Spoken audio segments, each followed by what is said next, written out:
Mixer செய்யலாம்.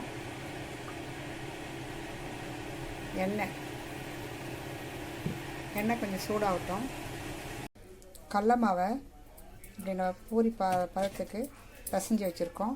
இப்போ இதை ஓமப்பொடி போடலாம்.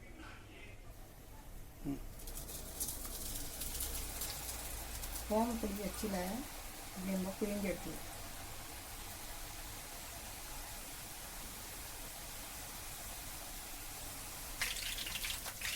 நம்ம அப்படியே திருப்பி வேக வைக்கணும். இப்போ காரா பூந்தி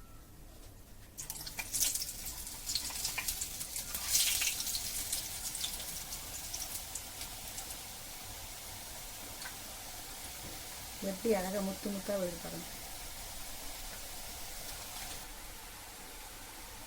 நல்லா வெந்துருச்சு காரா பூந்தி.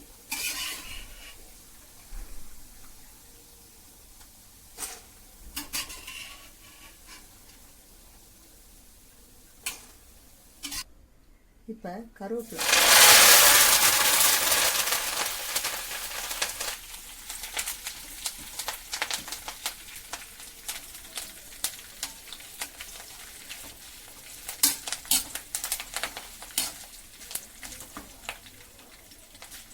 இந்த படபடப்பு கொஞ்சம் அடங்கினோன்னு இந்த கருவேப்பிலையெல்லாம் எடுத்துடலாம்.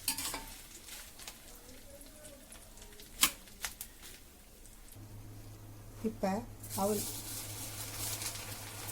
அவளையும் நல்லா பொரிச்சு எடுத்துடலாம்.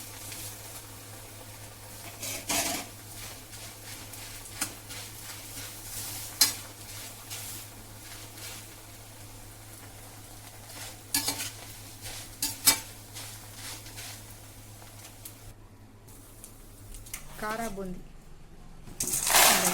கொட்டிடுங்க. ஓம்பொடி தேங்கிட்டு ஓம்பொடியும் இதில் போட்டலாம். இப்போ இது வேர்க்கடலை கருவேப்பிலை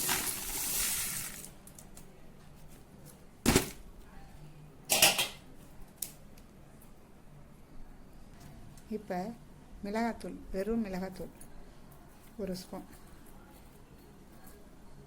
கொஞ்சம் சால்ட்டு,